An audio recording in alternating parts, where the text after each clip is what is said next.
श्रीमद् भागवतम स्कंद प्रथम अध्याय नवम। भगवान कृष्ण की हाजिरी में की उपस्थिति में भीष्मदेव का देहत्याग। श्लोक संख्या 14। शब्दार्थ अनुवाद एवं तात्पर्य by his divine grace AC भक्ति वेदांत स्वामी श्रील प्रभुपाद। सर्वं कालकृतं मन्ये भवतां च यदप्रियं सपालो यद्वशे लोको वायोरिव गनावलिः। शब्दार्थ सर्वं यह सब कालकृतं काल द्वारा किया गया मन्ये मैं सोचता हूँ भवताम च तुम्हारे लिए भी यद जो भी अप्रियम अप्रिय सपालः शासकों समेत यत वशे उस काल के वशीभूत लोक प्रत्येक लोक में सभी लोग वायो वायु ले जाती है इव सदृश घन आवली ही बादलों का समूह।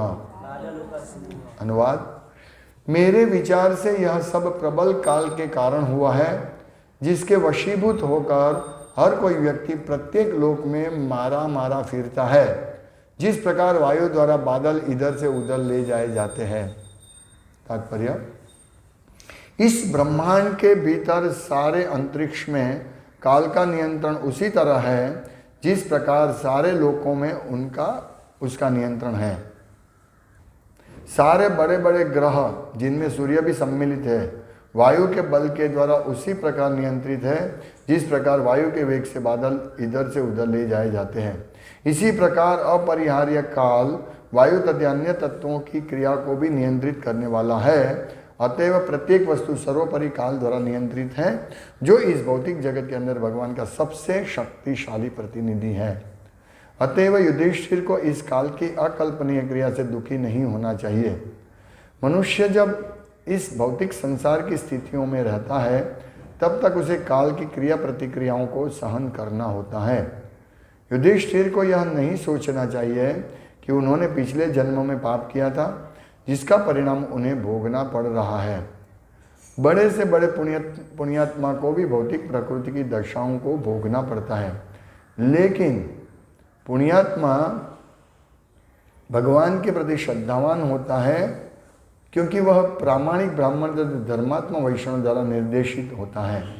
इन तीन पथ प्रदर्शक सिद्धांतों को ही जीवन का लक्ष्य बनाना चाहिए।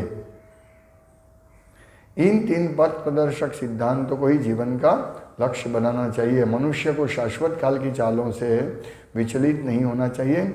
यहाँ तक कि ब्रह्मांड के महान नियंता ब्रह्मा जी भी काल के वश में हैं। अतएव धार्मिक सिद्धांतों का असली पालक होने के बावजूद भी मनुष्य को काल द्वारा नियंत्रित होने के कारण क्षुब्ध नहीं होना चाहिए। तो ये जो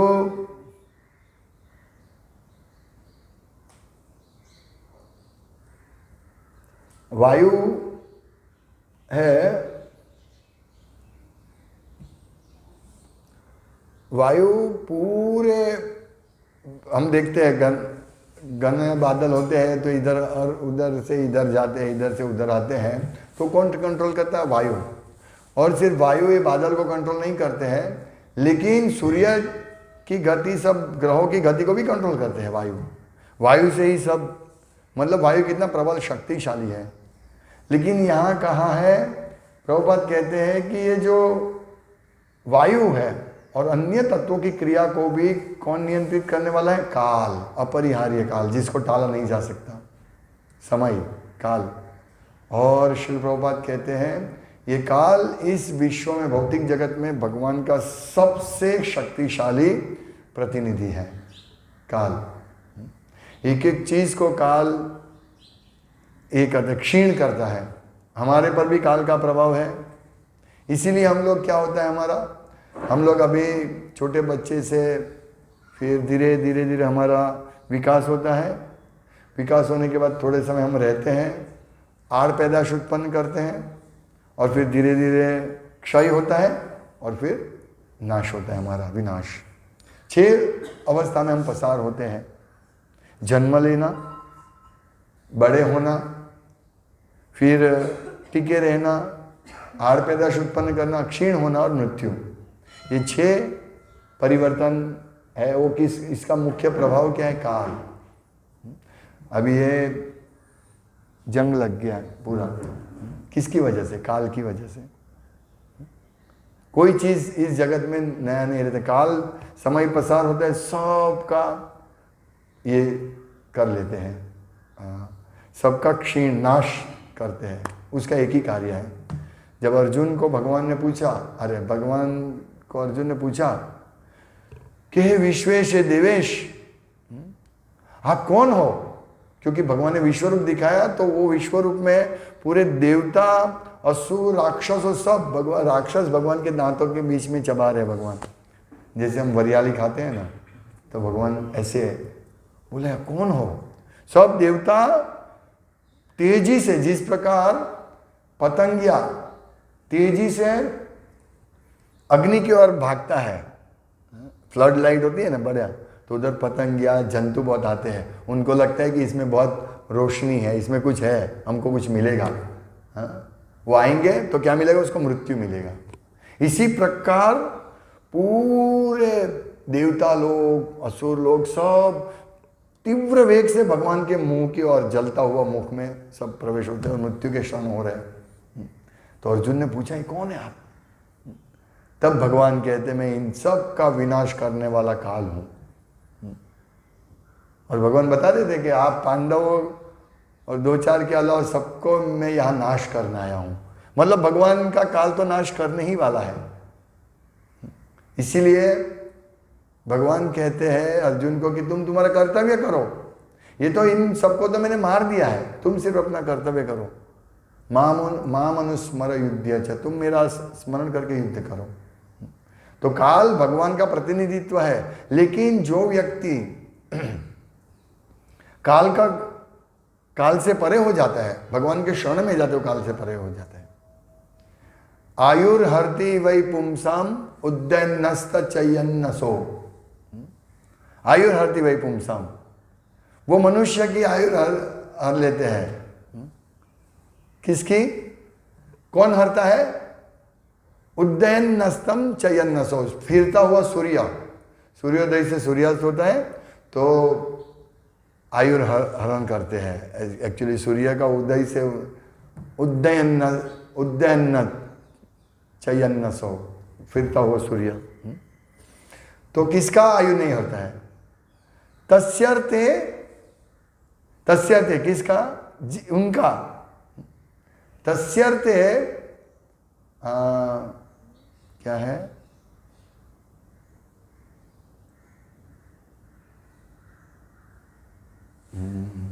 भूल गया वो। तत्स्यर्थे यत् क्षणो नीत उत्तम श्लोक वार्तया।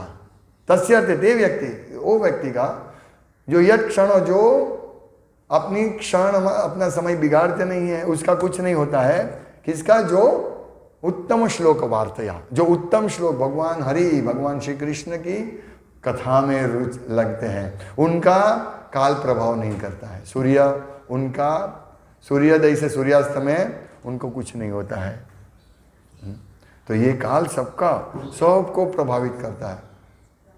युधिष्ठिर महाराज कितने बड़े हैं, वो तो धर्मराज है, धर्म के पुत्र है, लेकिन उनके ऊपर भी कितना समस्या आई। तो भगवान ये भीष्मदेव कहता है कि ये मेरे विचार से ये सब प्रबल काल के द्वारा हुआ है। जो जिस प्रकार वायु बादल को, घने बादल को इधर से उधर ले जाते हैं, उसी प्रकार काल जीवात्मा को इधर से उधर ले जाते हैं, अलग अलग योनि में ले जाते हैं। उनका जन्म लेकर मृत्यु तक पूरा काल का प्रभाव रहता है। लेकिन हम अगर यदि हरि के शरण में जाएंगे, हरि हरि, तो हमारा काल के प्रभाव से हम मुक्त हो जाएंगे। तो ये हरि के शरण में जाने से ही हमारा ये होगा। और प्रभुपाद कहते हैं कि 3 पथ प्रदर्शक सिद्धांतों को ही जीवन का लक्ष्य बनाना चाहिए। क्या है? भगवान के प्रति श्रद्धावान होना, दूसरा पद प्रामाणिक ब्राह्मण तथा धर्मात्मा वैष्णव द्वारा निर्देशित होना, बस। मतलब हमारा गाइडेंस कौन करना चाहिए? ब्राह्मण, प्रामाणिक ब्राह्मण, कलयुग के ब्राह्मण नहीं, शुद्ध ब्राह्मण और धर्मनिष्ठ भक्त, धर्मात्मा वैष्णव द्वारा। तो ये तीन चीज के द्वारा हम निर्देशित होंगे तो मनुष्य का शाश्वत काल को पार कर सकता है। और हमें विचलित नहीं होना चाहिए, इधर स्पष्ट लिखा है कि शाश्वत काल की चालों से विचलित नहीं होना चाहिए, क्योंकि ये जो नियंता है इस ब्रह्मांड के, इस भौतिक ब्रह्मांड के सर्वोपरि नियंता कौन है? चकली बेसवा माड़ो बनाने लागे छे। चालू कर दो, पंखा चालू कर दो।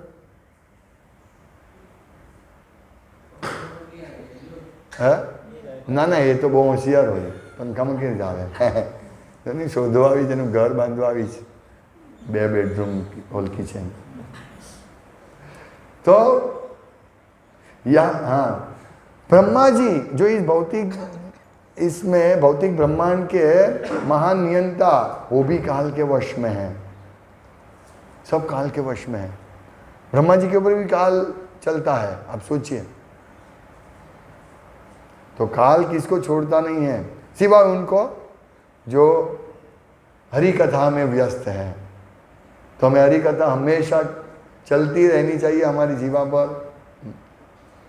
एक बहुत सुंदर कल दृष्टांत आप सबको मालूम भी है, हरिदास ठाकुर का दृष्टांत। हरिदास ठाकुर जप कर रहे थे हरे कृष्ण महामंत्र का, तो वहाँ उनको इतना लोग इतना पसंद करते थे, उनको इतना फेमस हो गए थे, तो सब उनको बहुत प्रेम करते थे, बहुत अच्छा लगता था हरिदास को सब, मतलब सबको हरिदास। तो वहाँ का जो नवाब था, एक धनी जमींदार रामचंद्र खान, उसको ये अच्छा नहीं लगा, तो उसने एक वेश्या को भेजा उनके पास, बोला तुम इसको ये कर दो, उसको पतन कर दो और मैं उसको पकड़ लूँगा, उसको अपसिद्धि मिले, ऐसा अप्रसिद्धि मिले। तो बोला बस मैं अभी आज जाती हूँ। तो उनके साथ सैनिक भेजते, बोला नहीं अभी मत भेजो, मैं आज जाती हूँ, फिर कल वापस जाऊँगी, फिर सैनिक लेके जाऊँगी। तो वो जाती है, हरिदास ठाकुर के पास आती है अर्धनग्न अवस्था में और बोलती है मुझे आपके बिना मैं नहीं रह सकता, आप मुझे प्रसन्न मेरे साथ ये करो, जाति व्यवहार करो। हरिदास बोल ठीक है, लेकिन मुझे मेरा भी जप बाकी है, मुझे जप करना, तो जप करने के बाद मैं तुम जो बोलोगे वो करूँगा। तो हरे कृष्ण जब आप बैठो इधर, तो बैठ गई, तुलसी को प्रणाम करके बैठ गई वेश्या। हरिदास ठाकुर जप करते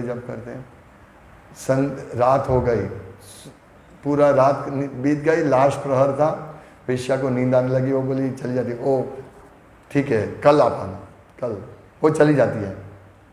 फिर दूसरे दिन आती है, तो हरिदास ठाकुर कहते हैं अरे क्षमा करना, कल मैं आपकी इच्छा पूरी नहीं कर पाया, लेकिन आज मैं जरूर पूरा करूँगा, क्योंकि मुझे 1 करोड़ हरिनाम जप का मैंने व्रत लिया, वो आज खत्म हो जाएगा, मैं पूरा कर दूंगा, तुम बैठो इधर, बस मेरा पूरा होगा और तुम्हारा काम, तुम्हारे साथ में काम करूँगा।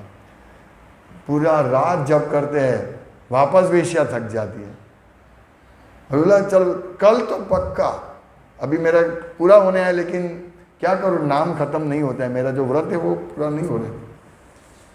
तो फिर तीसरे दिन आती है वेश्या और हरिदास ठाकुर राधे कृष्ण जप करते हैं, और थोड़े समय के बाद वेश्या का पूरा हृदय परिवर्तन था। क्यों? उसने नाम सुना था, हरि नाम सुना था, और उसने तुलसी का सेवा किया था।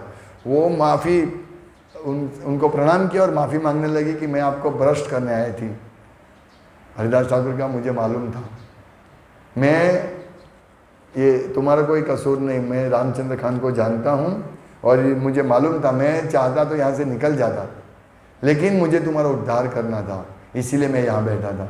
तो हरि नाम में कितना पावर है कि व्यक्ति, ये काल के प्रभाव की तो कोई बात ही नहीं है, कितना दूर चला जाता है। तो हमें इसी प्रकार हरि नाम करना चाहिए, हमें प्रलोभन से जैसे हम हरि नाम करेंगे तो हमारे पास बहुत सारे प्रलोभन आएंगे, धन आएगा, स्त्री आएगी, लेकिन नहीं। हरिदास ठाकुर, बहुत सुंदर ये व्याख्यान है। ये व्याख्यान ये इस प्रकार हरि कथा सुनने से हमारा हृदय वास्तव में पवित्र होता है और हम काल के प्रभाव से वास्तव में निकल जाएंगे। कोई शास्त्र में लिखी हुई बात है, हम व्यवहार में नहीं ला सकते, ऐसा नहीं है। हमारा काम जरूर दूर हो जाएगा यदि हम इस प्रकार हरिनाम करेंगे तो ध्यान से, तीव्रता से। ऐसा नहीं हरिनाम करते रहे और इधर उधर देखते रहे, हरिनाम करते रहे, मोबाइल देखते रहे, इस प्रकार से हरिनाम में रुचि नहीं होगी तो हम हरिदास ठाकुर की तरह बचेंगे नहीं, हमारा विनाश हो सकता है काल के प्रभाव से।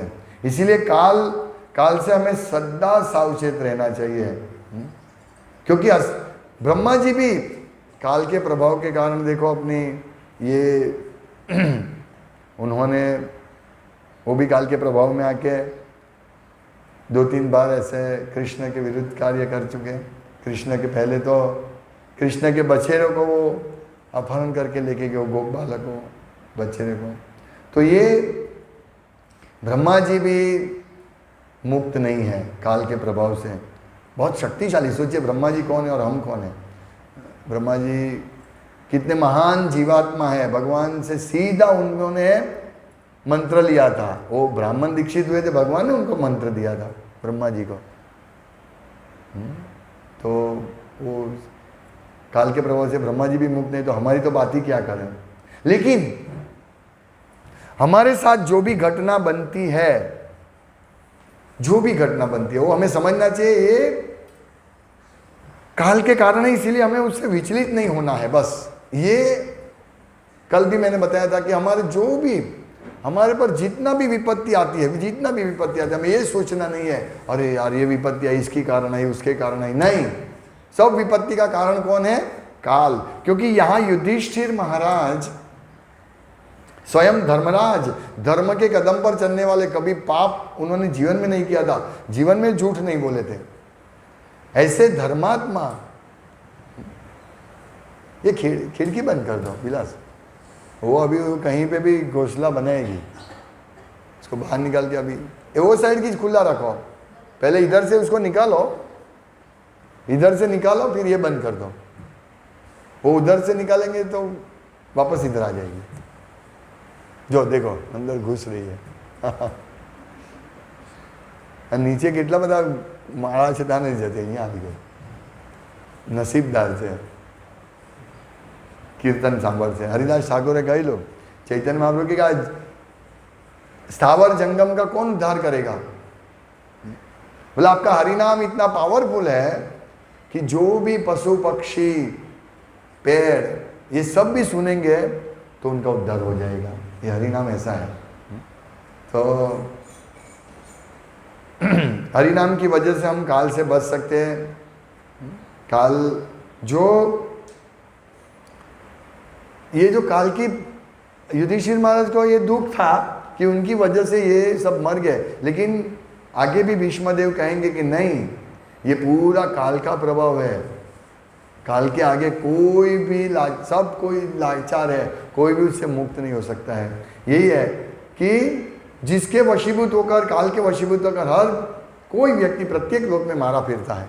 हम लोग भी इधर उधर घूम रहे हैं, कभी बड़े व्यापारी बनते हैं, कभी मल का कीड़ा बनते हैं। ये किसकी वजह से? काल के प्रभाव से। काल से धीरे धीरे हमारा नाश होता है। तो हमें विचलित नहीं होना है। हमारे जीवन में जो भी आए, हमें हमारे एक ही लक्ष्य हमारे मन में रहना चाहिए, हमारी दृष्टि में एक ही लक्ष्य होना चाहिए कि हमारे जीवन में जितना भी आपत्ति आए वो सब आपत्ति काल की प्रेरणा से आता है। वो सही रहने दो, कोई बात नहीं। हाँ अच्छा, हमारे जीवन में जो भी आता है, हम बेव ने छूटा पड़ दिया चकला चकली ने, कोई बात नहीं, अभी इसको भगा देंगे। अभी इसको नहीं, वो मत खोलो, वहां से उसको भगाओ, दोनों को अलग कर दो। काल के प्रभाव से दोनों को अलग कर देते हैं हम, काल का प्रतिनिधि कर। तो भीष्मदेव कह रहे हैं कि आप दुखी मत होइए, ये काल के प्रभाव की वजह से हो रहा है। और काल इतना भारी है कि सूर्य, जैसे प्रभुपाद लिखते हैं कि सारे बड़े बड़े ग्रह जिनमें सूर्य भी सम्मिलित है, वायु के बल के द्वारा उसी प्रकार नियंत्रित है जिस प्रकार वायु के वेग से बादल इधर उधर ले जाए जाते हैं। इसी प्रकार अपरिहार्य काल वायु तथा अन्य तत्वों की क्रिया को भी नियंत्रित करने वाला है। अतएव प्रत्येक वस्तु सर्वोपरि काल द्वारा नियंत्रित है। बस, यानी हमारे साथ जो भी घटना बन रही है वो काल के प्रभाव से हो रही है और कोई कारण नहीं है। हम बूढ़े होते हैं, हमारे ऊपर समस्या आती है, दुख आते हैं, वो सब सिर्फ और सिर्फ काल के प्रभाव से है। और मनुष्य जब तक इस भौतिक संसार में रहते हैं, स्थितियों में रहता है, तब तक उसे काल की क्रिया प्रतिक्रियाओं को सहन करना ही पड़ता है। हम ऐसे नहीं बोल सकते अरे मैं बहुत दुखी हूँ, नहीं, सहन करना ही पड़ेगा मरते दम तक। हम जैसे सोचेंगे बस इतना हो जाएगा सब शांत हो जाएगा, नहीं, कभी नहीं, हमें सहन करना ही पड़ेगा। काल, ये काल का प्रभाव है ना, जब तक इस घर में रहेंगे, इस भौतिक जगत में रहेंगे, हमें काल का प्रभाव छोड़ेगा नहीं। इसीलिए इस भौतिक जगत से हमें बाहर निकलना है। लेकिन अगर हम इस भौतिक जगत में शुद्ध कृष्ण भक्त बनेंगे तो हमारे ऊपर काल का प्रभाव नहीं होगा। जिस प्रकार श्रील प्रभुपाद, भीष्मदेव, युधिष्ठिर महाराज, ये सब, उनके ऊपर काल का प्रभाव नहीं था। हालांकि उनको मोहित किया गया था, इसीलिए काल का प्रभाव लग रहा था, लेकिन वो सब शुद्ध भक्त थे। इसीलिए वो जब भी उनके जितनी भी आपत्ति आए उन्होंने कोई फरियाद नहीं की। नहीं तो हम लोग, सामान्य लोग तो फरियाद करते हैं ना, मेरे साथ ये हुआ, मेरे साथ वो हुआ। आप देखिए सब लोग बातें यही करते हैं। दो लेडीज मिलते हैं तो यही बात होती है, मेरी सास ने वो किया, मेरी बहू ने ये किया, मेरे वो, उसने वो किया, इसने वो किया। ये सब क्या है? ये सब ये ग्राम्य वार्ता, उसको क्या प्रजल्प करते हैं। दो भक्तों को या दो भक्त माता जी को भी ऐसा प्रजल्प नहीं करना चाहिए, इसने वो किया, इसने वो किया, नहीं। भक्तों को भी कभी प्रजल्प नहीं करना चाहिए कि मेरे साथ ये हुआ, मेरे साथ वो हुआ, नहीं। हम कृष्ण भक्ति में आगे कैसे बढ़े, वही हमारे एकमात्र चिंतन होना चाहिए। तो ही हम काल के प्रभाव से मुक्त हो सकते हैं, नहीं तो काल के प्रभाव से मुक्त नहीं हो पाएंगे। ये भक्तों का यही बड़ा कर्तव्य है कि विश्वास रखना कि जो भी मेरे साथ हो रहा है वो भगवान के प्रतिनिधि के द्वारा हो रहा है, तो फिर मैं भगवान के पास शरणागत हो जाऊं तो मैं इससे जरूर मुक्त हो जाऊंगा। ये विश्वास बहुत जरूरी है।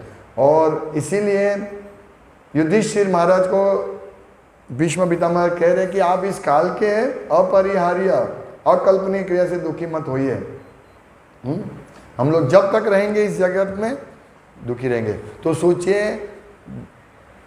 हम बारंबार प्रभुपाद कहते हैं chant Hare Krishna, be happy, go back home, back to Godhead, अपने घर पुनः जाओ।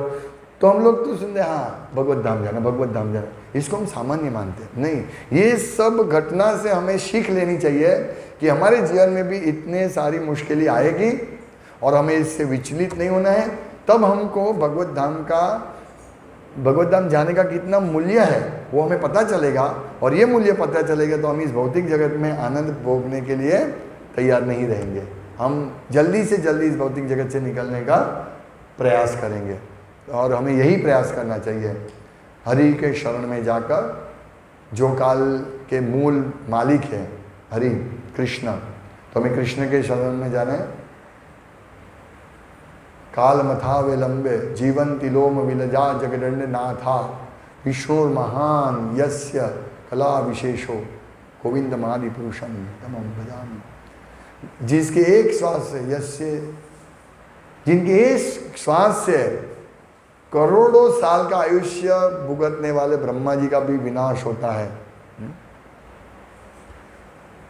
काल की ऐसी गति है। तो हमें काल से विचलित नहीं होना है, काल के प्रभाव से विचलित नहीं होना है। हमें सहन करना है सभी परिस्थिति को और भगवत धाम जाने का प्रयास करना चाहिए। हरे कृष्ण। श्रील प्रभुपाद की जय, श्रीमद् भागवतम की जय।